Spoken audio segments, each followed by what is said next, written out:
Hello students. आज हमारा जो टॉपिक है वो है Kirchhoff's rule, Kirchhoff's laws.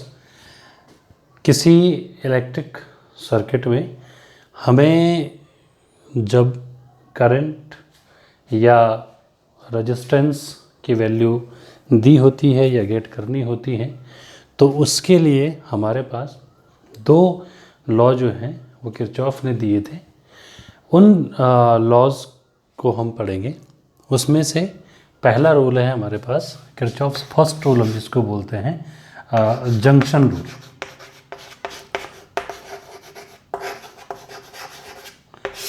Kirchhoff's junction rule, इसके अकॉर्डिंग किसी भी जंक्शन पे आने वाली और जाने वाली सारी करंट्स का जो अलजेब्रिक सम होता है वो जीरो होता है। कहने का मतलब है कि अगर मान लीजिए कोई एक जंक्शन है, यहाँ पर ये जे पॉइंट जंक्शन हम इसको लिख देते हैं, और इसके पास इस पॉइंट पर अलग अलग पाथ से करंट के आने के लिए रास्ते हैं।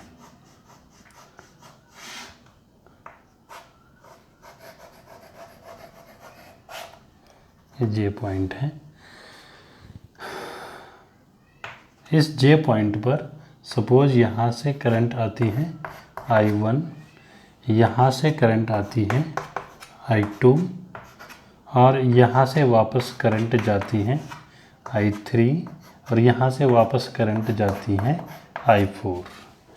तो according to this rule the algebraic sum of all currents is zero. यानी कि अगर हम यहाँ पर देखें, जितनी भी करंट हैं, समीशन ऑफ ऑल करंट्स यानी I is equal to zero. Okay, अब ऐसा होगा कैसे? इसके लिए रूल होता है, दो रूल है इसमें। पहला रूल कि जितनी भी करंट जंक्शन की तरफ आएंगी उनको हम लेंगे positive, towards junction, towards junction all currents taken as positive। Junction की तरफ आने वाली करंट्स को हम पॉजिटिव लेंगे, और दूसरा है अवे फ्रॉम जंक्शन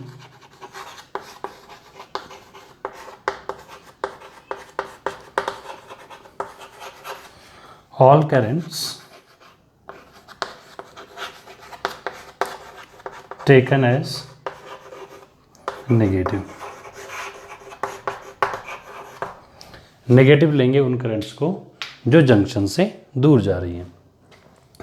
तो यहाँ पे अगर हम देखें, करंट I1 जंक्शन की तरफ आ रही है, I2 जंक्शन की तरफ आ रही है, तो I1 को हम लेंगे पॉजिटिव, I2 को भी हम लेंगे पॉजिटिव, और I3 वापस जा रही है, दूर जा रही है, तो I3 को हम लेंगे नेगेटिव।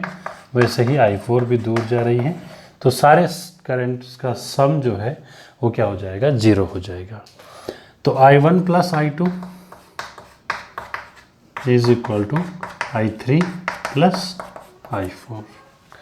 इसका सिंपल सा हम ये रूल भी बना सकते हैं कि इनकमिंग करंट्स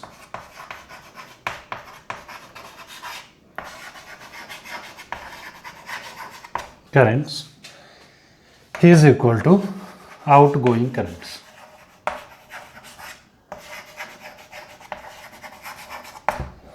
ये आ जाएगा, जितनी भी करंट जंक्शन की तरफ आएंगी वो पॉजिटिव ली जाएंगी, और जितनी करंट जंक्शन से दूर जाएंगी वो नेगेटिव ली जाएंगी। तो इस बेस पे हमारे पास बनता है कि इनकमिंग करंट यानी जंक्शन की तरफ आने वाली current is equal to outgoing current यानी जंक्शन से दूर जाने वाली करंट। ये जो रूल है ये बेस्ड है कंजर्वेशन ऑफ चार्ज पे। यानी कि चार्ज क्या होता है कि हम यहाँ पे करंट I लिख रहे हैं, इसका मतलब चार्ज पर यूनिट टाइम। जितना चार्ज जंक्शन की तरफ जाएगा उतना ही चार्ज जंक्शन से बाहर भी जाएगा। तो इसे हम बोलेंगे कंजर्वेशन ऑफ चार्ज। तो ये जो लॉ है किरचॉफ्स का फर्स्ट लॉ, जंक्शन रूल जिसको हम बोलते हैं, इसके अकॉर्डिंग जो करंट्स हमारे पास जितनी भी करंट आएंगी जंक्शन की तरफ, उतनी ही करंट जंक्शन से वापस भी जाएगी। तो ये था आपके पास किरचॉफ का पहला रूल जिसको हम बोलते हैं जंक्शन रूल। नेक्स्ट रूल है हमारे पास सेकंड रूल जिसको हम बोलते हैं लूप रूल। इसमें क्या होता है, किसी भी क्लोज्ड सर्किट में जो पोटेंशियल का चेंजेस इन पोटेंशियल होता है वो हमेशा उसका अलजेब्रिक सम जो होता है वो 0 होता है। Sum of summation of delta V is equal to 0। इसको अगर हम देखें तो delta V is equal to होता है IR। तो इसको इस V is equal to E minus IR, इस वाले फॉर्मूले से ये आ जाएगा E minus IR is equal to 0। ये इसका दूसरा रूल ये है कि summation of E is equal to summation of IR। ये होता है लूप रूल में, जितना भी पोटेंशियल उसमें यूज़ हो रहा है उसका जो चेंज होता है वो क्या होगा, उसका अलजेब्रिक सम 0 होगा। अब सीधी सी बात है, अगर ये चीज़ें आ रही हैं, अगर हमारे पास एक इलेक्ट्रिक सर्किट मान के चलिए ये है, इस सर्किट में हम लोग एक रेजिस्टेंस ये लेते हैं, एक इसमें मान लीजिए बैटरी ले लिया, एक दूसरा रेजिस्टेंस ले लिया, इस तरीके से सीधी सी बात है करंट यहाँ से फ्लो होगा। अगर I मान लीजिए यहाँ पर है तो इस वाले पॉइंट से करंट डिवाइड हो जाएगा, यहाँ I1 मान लीजिए, यहाँ I2 मान लेता है। तो यहाँ से करंट I1 जाएगा, यहाँ से करंट I2 जाएगा और इस वाले पॉइंट पे जंक्शन पे फिर से जुड़ के करंट I हो जाएगा। ये मान लीजिए R1 है, ये मान लीजिए R2 है और ये मान लीजिए इसका वैल्यू है E। तो अब इस जो लूप रूल है इसको समझना बहुत ज़रूरी है। दो तरीके से हम इसको, इसमें जो साइन कन्वेंशन होता है हमारा, उसके लिए रूल बनते हैं और वो रूल आपको समझने हैं। दोनों तरीके से हम समझ सकते हैं इसको, समेशन ऑफ डेल्टा V और summation of E is equal to summation of IR। दोनों के लिए हम बनाएंगे इसको, ये समझेंगे दोनों को इस सर्किट में कि इक्वेशन हम कैसे बनाएंगे। इसके बेस्ड न्यूमेरिकल होते हैं, न्यूमेरिकल आपको सॉल्व करने होते हैं। तो कैसे हम इक्वेशन बनाएं, EMF की इक्वेशन कैसे बनेगी और करंट्स के लिए और रेजिस्टेंस के लिए इक्वेशन किस तरीके से बनेगी और किस तरीके से हम उनमें वैल्यूज़ निकालेंगे। एक्चुअल में बच्चों होता क्या है कि हमें इस रूल के अकॉर्डिंग एक सर्किट बना के दिया जाता है और उस सर्किट में EMF यानी बैटरी से वोल्टेज जो है, पोटेंशियल जो है उसकी वैल्यू दी जाएगी, रेजिस्टेंस की वैल्यू दी जाएगी और आपको बोला जाएगा कि इस सर्किट में जो है करंट को फाइंड करिए। इस सर्किट में करंट कितनी फ्लो होगी उसको फाइंड करिए। जो करंट जिस लूप में जिस जंक्शन में फ्लो हो रही है उसकी वैल्यू निकालिए। देखिए बच्चों, यहाँ पे अगर हम देखें तो अगर हम इसको डिनोट करें A B C D, यहाँ पे ये वाला पॉइंट जो है थोड़ा सा दिक्कत हो रही है लिखने में, इसको मिटा देते हैं। ये वाला पॉइंट E, ये वाला पॉइंट F, ठीक है। तो इसमें इस सर्किट में हमें करंट की वैल्यू कैसे निकालनी। करंट I है, सपोज E की वैल्यू कुछ दे रखी है, R1 की R2 की वैल्यू कुछ दे रखी है और आपको क्वेश्चन में पूछा गया है कि I जो है करंट I1 I2 I जो है इनकी वैल्यूज़ निकालिए। तो उसके लिए हमें क्या करना पड़ेगा, पहले इक्वेशन बनाना पड़ेगा, पहले लूप सेलेक्ट करना पड़ेगा। जब भी हम लूप सेलेक्ट करते हैं तो लूप क्या होता है हमें वो समझने वाली बात होती है। लूप सिंपल है कि जब हम एक ज्योमेट्रिकल प्रोसेस होती है ये, जहाँ से हम लोग जैसे लूप एक पॉइंट से स्टार्ट होता है तो वो कहीं भी जाए, किसी भी पाथ में जाए और वापस वहीं पे ख़त्म हो जाए, तो इसको हम क्या बोलेंगे, क्लोज लूप। ये क्लोज लूप हो गया। तो ऐसा ही हमारे पास सर्किट में भी होगा कि जब हम किसी सर्किट में करंट रेजिस्टेंस को चेक करते हैं तो उसमें लूप अलग अलग बने हुए होंगे। जैसे देखिए, एक लूप हमारा बन जाता है A B C F A, ये एक लूप बन गया, क्लोज लूप। A पे आ गया, इसका मतलब वो एक क्लोज लूप हो गया। दूसरा लूप अगर हम बनाना चाहें तो ये भी बन सकता है F C D E F, ये हमारे पास दूसरा लूप बन गया। या A B D E A, ये हमारे पास एक पूरा क्लोज लूप बन गया। तो जब पाथ जहाँ से स्टार्ट होता है वहीं पे ख़त्म होता है तो उस ज्योमेट्रिकल प्रोसेस को हम बोलते हैं लूप। जंक्शन तो हमने इससे पहले पढ़ ही लिया कि जहाँ पर दो या दो से ज़्यादा पाथ होते हैं करंट के आने जाने के लिए, उस पॉइंट को हम बोलते हैं जंक्शन। तो इस सर्किट में हमने क्या करना है, करंट की वैल्यू को गेट करना है। तो करंट की वैल्यू को जब हम गेट करेंगे उसके लिए हमें क्या करेंगे, सर्टेन लूप बनाने पड़ेंगे और सर्टेन लूप में हमें इक्वेशंस बनानी पड़ेगी और उनको सॉल्व करके करंट की वैल्यूज़ निकालेंगे हम लोग। उसके लिए कुछ रूल है और वो रूल समझने बहुत ही ज़रूरी है। उसके लिए समझिए, सबसे पहला रूल इसमें आता है कि हम जो है कोई भी पाथ ले सकते हैं। अगर हम क्लॉकवाइज किसी सर्किट में मूव कर रहे हैं तो हमेशा क्लॉकवाइज ही करेंगे, अगर एंटी क्लॉकवाइज कर रहे हैं तो हमेशा एंटी क्लॉकवाइज करेंगे। देखिए, जैसे अगर हम इस सर्किट में देखें तो क्लॉकवाइज यानी कि we can take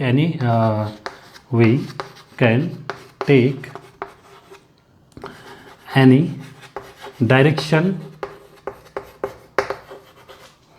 off traversal, यानी अपने ट्रैवलिंग की हम कोई भी डायरेक्शन चूज़ कर सकते हैं। अब वो डायरेक्शन क्लॉकवाइज हो या एंटी क्लॉकवाइज। बात ध्यान रखने की ये है कि जब हम क्लॉकवाइज स्टार्ट करेंगे तो पूरे लूप में क्लॉकवाइज ही चलेंगे, और अगर एंटी क्लॉकवाइज चलेंगे तो पूरे लूप में एंटी क्लॉकवाइज ही चलेंगे। अगर हम इसमें देखें इस सर्किट में तो क्लॉकवाइज डायरेक्शन अगर हम लें तो इसको ई को यहाँ पे लिखें अगर, तो ये अगर डायरेक्शन हम क्लॉकवाइज देते हैं ऐसे, तो ये क्लॉकवाइज डायरेक्शन ऐसी हो गई ABCFA इस तरफ। एंटी क्लॉकवाइज कैसा हो जाएगा, इस तरीके से, यानी कि AFCBA, ये एंटी क्लॉकवाइज हो गया। ठीक है, तो कोई भी डायरेक्शन हम ले सकते हैं, क्लॉकवाइज और एंटी क्लॉकवाइज। ये तो हमारा पहला रूल हो गया।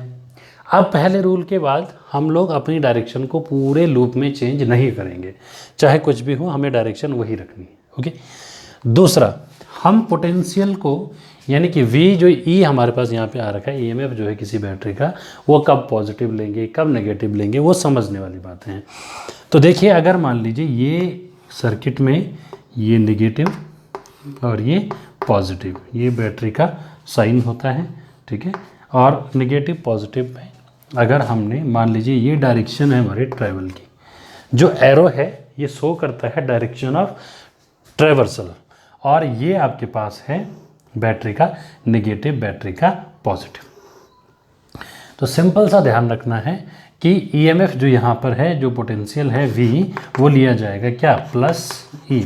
अगर इसको दो तरीके से हम समझ सकते हैं कि अगर बैटरी का नेगेटिव पहले मिला तो प्लस E लिख दीजिए, या ये कहें कि अगर हम डायरेक्शन को देखें तो डायरेक्शन क्या है, नेगेटिव से प्लस पॉजिटिव की तरफ है। जब डायरेक्शन पॉजिटिव की तरफ हो तो उसका EMF हमने क्या लेना है, पॉजिटिव ही लेना है हमेशा, ये हमें ध्यान रखना है। अगर डायरेक्शन जो है पॉजिटिव प्लेट की तरफ है तो EMF क्या आएगा, उसका पॉजिटिव आएगा। इसको हम बोलते हैं पॉजिटिव EMF, पॉजिटिव EMF। अच्छा, इसमें दूसरा तरीका ये भी हो सकता है कि अगर मान लीजिए हम चल रहे हैं इस तरफ और पहले आता है आपका बैटरी का पॉजिटिव है, ये नेगेटिव है, तो अब देखिए पॉजिटिव नेगेटिव, तो डायरेक्शन तो आपकी यही है, चेंज नहीं होगी कहीं पर भी। तो ये पहले नेगेटिव आया था, यानी यहाँ पे पॉजिटिव EMF आया, अब पहले पॉजिटिव आया है। इसको हम इस तरीके से समझेंगे कि पहले पॉजिटिव आया है तो EMF क्या लेंगे हम इसमें, नेगेटिव, यानी V क्या हो जाएगा, -E हो जाएगा। अब देखिए, इसको एक तरीके से ये भी लिखा कि अगर पॉजिटिव आया तो नेगेटिव ले लेंगे EMF, या नेगेटिव की तरफ जा रहा है तो EMF नेगेटिव ले लेंगे, तो ये आ जाएगा नेगेटिव EMF, हम इसको बोलते हैं। ओके, ये तो हो गया दूसरा रूल, इसको समझना बहुत ज़रूरी है। देखिए, दोबारा से बता रहा हूँ कि अगर आपकी डायरेक्शन जो है नेगेटिव टू पॉजिटिव की तरफ है, आप सर्किट में मूव कर रहे हैं और नेगेटिव टू पॉजिटिव की तरफ आप चल रहे हैं, तो अब आपका EMF क्या होगा, पॉजिटिव। अगर आप सर्किट में पॉजिटिव टू नेगेटिव की तरफ चल रहे हैं, आपकी डायरेक्शन नेगेटिव की तरफ है, तो आपको EMF क्या लेना है, नेगेटिव लेना है। इसके बाद थर्ड रूल जो आता है वो करंट और रेजिस्टेंस के प्रोडक्ट के लिए आता है। आई आर, जब हम V की वैल्यू बात करते हैं तो उस टाइम पे हम लोग करंट को नहीं देखते हैं। EMF की बात जब हम करते हैं तो उस टाइम पे करंट को नहीं देखते हैं, लेकिन जब रेजिस्टेंस की बात आती है तो वहाँ पे करंट का देखना ज़रूरी हो जाता है। ये अगर यहाँ पे करंट की डायरेक्शन है I इस तरफ और ये है R, तो अब डायरेक्शन अगर आपकी इस तरफ है, जिस तरफ करंट की डायरेक्शन है। देखिए, अगर आपकी डायरेक्शन करंट की डायरेक्शन की तरफ है, दोनों की दोनों क्या हो गई, सेम डायरेक्शन हो गई, तो सेम डायरेक्शन के लिए जो आपके पास क्या कहते हैं आई आर यानी कि करंट और रेजिस्टेंस का प्रोडक्ट होगा, वो क्या लिया जाएगा, पॉजिटिव लिया जाएगा। सेम डायरेक्शन है ना। इसका एक दूसरा पहलू ये भी होता है कि करंट हमेशा पॉजिटिव टू नेगेटिव फ्लो करती है, यानी कि higher potential to lower potential जो है फ्लो होती है, तो ये पॉजिटिव हो जाएगा, ये नेगेटिव हो जाएगा। तो इस डायरेक्शन, अगर सेम डायरेक्शन है करंट का, तो ये V क्या हो जाएगा, हमेशा पॉजिटिव होगा। ओके, अगर इसके अलावा ये है I उल्टा इस डायरेक्शन में, और आपका डायरेक्शन तो चेंज नहीं होगा, आप इस तरफ चल रहे हैं, ठीक है, अपोजिट टू करंट है, और ये रेजिस्टेंस है R, तो जो V होगा आई आर प्रोडक्ट होगा, I और R का जो प्रोडक्ट होगा वो लिया जाएगा नेगेटिव। ये हमेशा ध्यान रखना है। अगर करंट की डायरेक्शन सेम हुई तो पॉजिटिव, और करंट की डायरेक्शन आपके ट्रेवर्सल के डायरेक्शन के अपोजिट हुई तो आपको नेगेटिव ले लेना है। ये हमेशा ध्यान रखना है। ये 4, 1, 2 और 3, ये 3 रूल हमेशा याद रखने हैं। जब भी आप इस तरीके के सर्किट को सॉल्व करोगे, आपको न्यूमेरिकल भी कराया जाएगा इससे रिलेटेड, तो उस टाइम पे आपको ध्यान रखना है कि किस तरीके से इक्वेशन बनेगी। और ये आपके पास ये 3 रूल को हम जो है यहाँ पर ध्यान रखेंगे हमेशा। अब ये समझने की बात है कि जैसे यही सर्किट अगर हम लें तो इस सर्किट में इक्वेशन किस तरीके से बनेगी। तो यहाँ पे इसको तो हम मिटा देते हैं, नीचे रूल जो है उनको रहने देंगे, इक्वेशन हम बना देते हैं। ध्यान दीजिएगा, हमने लिया ABCFA, क्लॉकवाइज हम चले, लिखेंगे इन लूप ABCFA, तो क्लॉकवाइज हम इसमें चल रहे हैं। तो पहले A to B चले, A to B, वहाँ पे रेजिस्टेंस है और करंट है I, तो हम चल रहे हैं A to B इस तरफ, और करंट की डायरेक्शन भी है उसी तरफ, यानी कि पॉजिटिव आएगा, तो यह आ जाएगा I1 R1। ओके, उसके बाद B to C चलेंगे, यहाँ पे कोई भी हमारे पास कंपोनेंट नहीं है तो छोड़ देंगे। अब हम चले यहाँ से इस तरफ C to F, और ध्यान दीजिए बैटरी आपके सामने है। अब ध्यान दीजिए, इसमें पहले नेगेटिव पॉइंट आया और ये हम चल रहे हैं पॉजिटिव की तरफ, तो हमने क्या कहा, नेगेटिव से जब पॉजिटिव की तरफ आते हैं तो EMF को हम क्या लिखते हैं, पॉजिटिव, यानी कि प्लस E। ओके, अब एक मिनट, इसको इस तरीके से लिखेंगे हम लोग, ये वाला आ जाएगा, और यहाँ से F to A कुछ भी नहीं है, इज इक्वल टू E आ जाएगा हमारे पास, प्लस E हमने लिख दिया, E equal to I1 R1। अब दूसरी चीज़, दूसरा लूप हम लेंगे, इन लूप FCDFDEF, ये हमारे पास नया दूसरा लूप आ गया। अब ध्यान दीजिए, यहाँ से हम चल रहे हैं F to C, FC है ना, F to C चल रहे हैं, तो पॉजिटिव टू नेगेटिव जा रहे हैं, यानी EMF कैसा आएगा, negative, minus E। Okay, V is equal to I R होता है ना, E is equal to I R होता है, तो इज इक्वल टू, अब हम आगे चले C to D, कोई भी हमारे पास कंपोनेंट नहीं है। अब D to F E हम चलेंगे तो हमारे पास दूसरा कंपोनेंट है I to R2, ठीक है। तो एक इक्वेशन, दो इक्वेशन, दोनों इक्वेशन को सॉल्व करेंगे, हमारे पास करंट की वैल्यू आ जाएगी।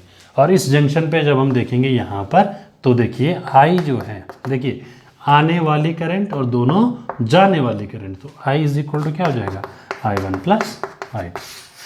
तो I1 I2 की जब वैल्यू निकल जाएगी तो हम इसको सॉल्व भी कर देंगे। आई चीज़ समझ में? तो इस तरीके से हम इक्वेशन बनाते हैं और इन इक्वेशंस को हम सॉल्व करके करंट और करंट की वैल्यू निकालते हैं।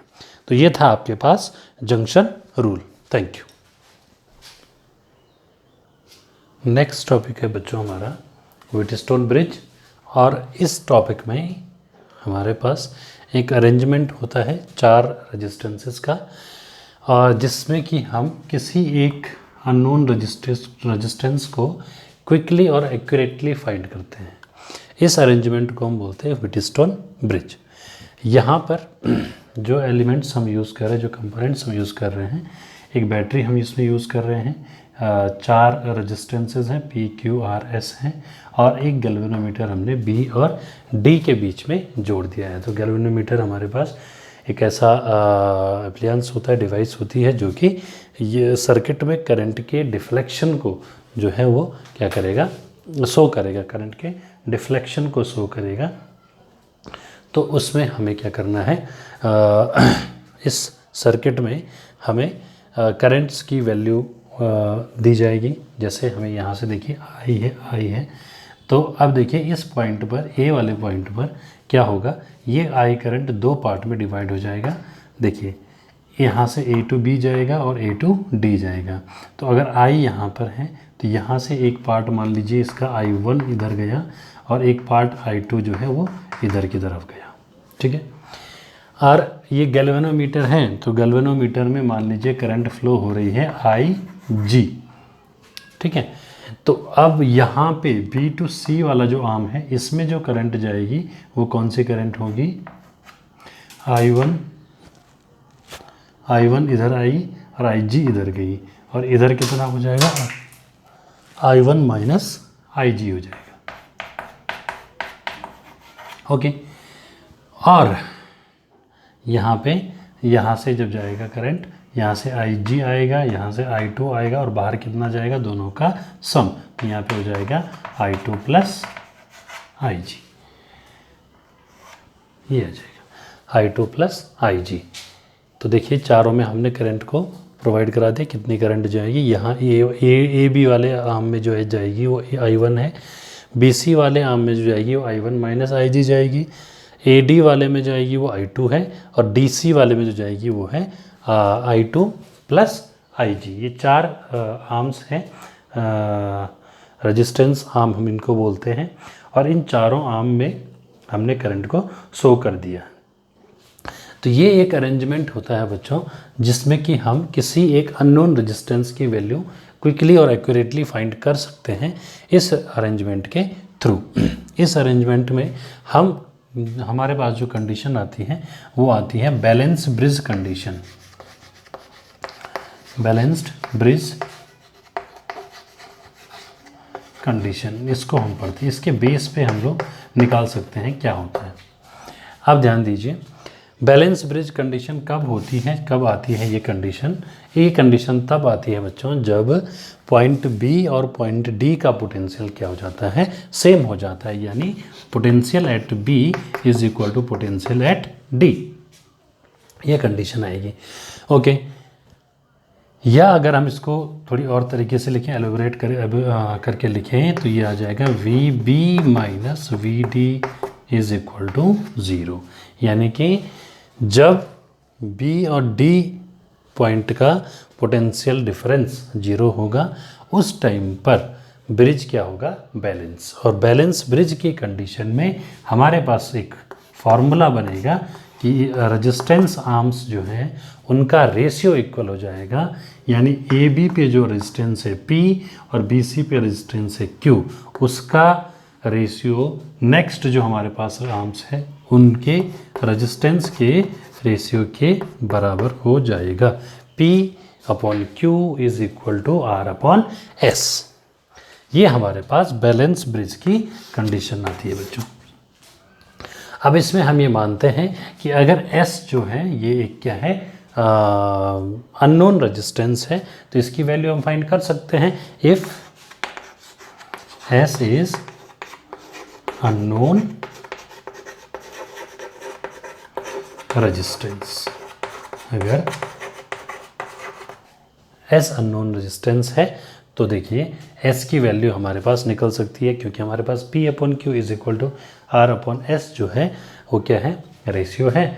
तो यहाँ पे अगर हम निकालना चाहें तो S इज इक्वल टू क्या आ जाएगा, ये उल्टा हो जाएगा ratio, Q upon P into क्या आ जाएगा R, Q upon P into R. तो इस तरीके से हम जब ब्रिज बैलेंस होता है, बैलेंस की कंडीशन आती है, तो बैलेंस ब्रिज कंडीशन में हम लोग डायरेक्ट ये वाला फॉर्मूला यूज़ कर सकते हैं, P upon Q is equal to R upon S. अगर ये इक्वल हो गया तो तब आपके पास ब्रिज बैलेंस हो गया, तो आप अननोन रेजिस्टेंस की डायरेक्ट वैल्यू निकाल सकते हैं। अगर ऐसा नहीं है तो आपको, अगर दोनों का पोटेंशियल सेम नहीं है, तब आपको क्या करना पड़ेगा, वही किरचॉफ रूल को यूज़ करके ये वाला जो सर्किट है उसमें क्या करना पड़ेगा, करंट और रेजिस्टेंस के लिए इक्वेशन बनानी पड़ेगी, और तब जाके करंट या रेजिस्टेंस की वैल्यू आप निकाल सकते हैं। तो ये था बैलेंस ब्रिज कंडीशन। इसमें अब बैलेंस ब्रिज की कंडीशन का जो डेरिवेशन है उसको हम करते हैं। तो हमारे पास, इसको आप नोट भी कर सकते हैं, वैसे आपने इसको जो आपको नोट्स प्रोवाइड किए गए हैं उसमें सारा है ये। तो हम क्या करेंगे, उस कंडीशन को P upon Q equal to R upon S को फाइंड करने के लिए हम क्या करेंगे, जो हमारा ये सर्किट दिया हुआ है, इस सर्किट में किरचॉफ रूल को अप्लाई करेंगे। तो ध्यान दीजिए, इसमें हमारे पास दो लूप बन रहे हैं बच्चों, एक है ए बी डी ए और दूसरा है बी सी डी बी। इन दोनों लूप में हम क्या करेंगे, किरचॉफ रूल अप्लाई करेंगे। पहला आएगा in loop A B D A B D A. ध्यान दीजिए ए बी डी में क्या क्या है, हम ए टू बी चल रहे हैं, यानी क्लॉकवाइज चल रहे हैं, ए टू बी जा रहे हैं। ए टू बी जा रहे हैं तो हमारे पास एक रेजिस्टेंस है P और दूसरा है करंट उसमें I1। तो अभी हमने रूल पढ़े हैं, उसको ध्यान रखिएगा, जब हमारी डायरेक्शन और करंट की डायरेक्शन सेम है तो करंट और रेजिस्टेंस का प्रोडक्ट क्या आएगा, पॉजिटिव आएगा। तो यह आ जाएगा I1 into P, I1 into P. इसके बाद हम चल रहे हैं इस तरफ, तो यह आ जाएगा IG और रेजिस्टेंस तो गैल्वेनोमीटर का भी होता था, IG इंटू जी प्लस IG इंटू जी, यह आ जाएगा। इसके बाद फिर हम चल रहे हैं D टू A, लेकिन D टू A में ध्यान दीजिए हम क्या कर रहे हैं, D टू A जा रहे हैं और करंट जो है A टू D जा रही है, अपोजिट डायरेक्शन है, तो हम दोनों का प्रोडक्ट क्या लिखेंगे, माइनस लिखेंगे, और दो सबका सम तो जीरो ही होता है, ये हमने पढ़ा हुआ है। ओके, दूसरा लूप जो है हमारे पास, इन loop B C D B में क्या हो जाएगा, देखिए हम चल रहे हैं बी टू सी, तो करंट इंटू रेजिस्टेंस, करंट कितना है I1 minus IG into Q. Okay, अब C टू D चलेंगे, C टू D में हमारे पास करंट इंटू रेजिस्टेंस अगेन, तो सेम डायरेक्शन है, नहीं यहाँ पे सेम, यहाँ पे तो सेम डायरेक्शन था लेकिन यहाँ पे अपोजिट डायरेक्शन है, तो माइनस आ जाएगा I2 plus IG into S. Okay, ये दो चीज़ आ गई। फिर यहाँ से ऊपर चलेंगे D टू B, तो ये करंट आ रहा है नीचे और हम चल रहे हैं ऊपर, अपोजिट डायरेक्शन हो गया, तो ये आ जाएगा minus IG into G is equal to 0। ये दो इक्वेशन हमारे पास आ गई। अब इसमें क्या है, क्योंकि जब ब्रिज बैलेंस होता है तो ब्रिज बैलेंस ब्रिज की कंडीशन में व्हेन ब्रिज इज बैलेंस्ड, जब ब्रिज बैलेंस है उस कंडीशन में क्या होगा, इसका पोटेंशियल इसके पोटेंशियल के बराबर हो जाएगा, यानी पोटेंशियल डिफरेंस जीरो हो जाएगा। जहाँ पे पोटेंशियल डिफरेंस जीरो हो जाएगा वहाँ पे करंट फ्लो होना बंद हो जाएगा, यानी गैल्वेनोमीटर के अक्रॉस करंट क्या हो जाएगा, जीरो हो जाएगा। दैट इज यहाँ पे हम लिख देंगे IG is equal to 0। Balance bridge की कंडीशन में करंट IG क्या हो जाएगा, जीरो हो जाएगा। तो इस इक्वेशन को देखिए, इक्वेशन 1 इसको मान लेते हैं, इसको 2 फ्रॉम 1 हमारे पास क्या आ जाएगा, फ्रॉम 1 IG 0 हो गया तो ये वाला सेक्शन यहाँ से हट जाएगा, तो हमारे पास आ जाएगा I1 into P minus I2 into R is equal to 0, equation number 3। Okay, from 2 हम ले लेंगे, IG 0 हो गया तो I1 बच जाएगा, तो क्या आ जाएगा I1 into Q minus IG 0 हो जाएगा, I2 बच जाएगा माइनस I2 इंटू एस और यहाँ पे भी 0 हो जाएगा, is equal to 0, equation number 4। Okay, तो यहाँ पे हम क्या करेंगे 3/4 कर देंगे, यानी कि 4 से 3 को क्या कर देंगे डिवाइड कर देंगे। तो 3/4 जब हम करेंगे तो क्या आ जाएगा I1। अच्छा, एक और चीज़ हम यहाँ पे कर सकते हैं, इसको इन इक्वेशंस को थोड़ी सा आगे सॉल्व करके लिख देते हैं, यानी ये वाला पोर्शन आगे लेके चलते हैं। तो ये वाला बन जाएगा आपका, this implies I1 into P is equal to I2 into R, और यहाँ पे इसको लिख देंगे I1 into Q is equal to I2 into S। अब ये इक्वेशन नंबर 3 और इक्वेशन नंबर 4 हो जाएगा। अब 3/4 आसानी से हम कर सकते हैं, यानी 4 से 3 को डिवाइड कर देंगे तो क्या आ जाएगा I1P upon I1Q is equal to I2R upon I2S। तो देखिए I1 से I1 कैंसिल, I2 से I2 कैंसिल। अब हमारे पास क्या आ जाएगा P upon Q is equal to R upon S। ये हमारे पास बैलेंस ब्रिज की कंडीशन आ गई। अब ब्रिज बैलेंस हो गया, यहाँ से अननोन रेजिस्टेंस हम फाइंड कर सकते हैं। ये इसका डेरिवेशन है जो आपके नोट्स में भी प्रोवाइड किया गया। एक दूसरा आता है इसमें कि अगर हम क्या करें, गैल्वेनोमीटर की जगह बैटरी और बैटरी की जगह गैल्वेनोमीटर लगा दें तो इन रेजिस्टेंसेस पे क्या फ़र्क पड़ेगा। ये क्वेश्चन आपको एग्ज़ाम प्रैक्टिकल एग्ज़ाम में पूछा जाता है, कभी कभी बोर्ड एग्ज़ाम में भी पूछा जाता है। तो बच्चों सीधा सीधा सा है कि जब हम रिलेटिव चेंज करते हैं इन दोनों में, बैटरी और गैल्वेनोमीटर में, तो इसकी वैल्यू में कोई फ़र्क नहीं पड़ने वाला, क्योंकि ये तो एक क्या है न्यूमेरिकल वैल्यू, और न्यूमेरिकल वैल्यू अगर 2 है तो वो 2 ही तो रहेगा, वो चेंज थोड़ी ना होगा। ठीक है, तो ये इनकी वैल्यू में कोई भी चेंज नहीं होगा। एक दूसरी बात आती है कि गैल्वेनोमीटर, ये व्हीटस्टोन ब्रिज सेंसिटिव कब होता है। तो सेंसिटिविटी की जो कंडीशन आती है, सेंसिटिविटी कहने का मतलब है कि जब हम बहुत कम चेंज क्या करते हैं इन रेजिस्टेंस आर्म में, जब हम बहुत कम चेंज करते हैं और उस कम चेंज के अक्रॉस जो है गैल्वेनोमीटर में लार्ज करंट फ्लो होती है, तो तब हम कहते हैं कि गैल्वेनोमीटर क्या है सेंसिटिव है।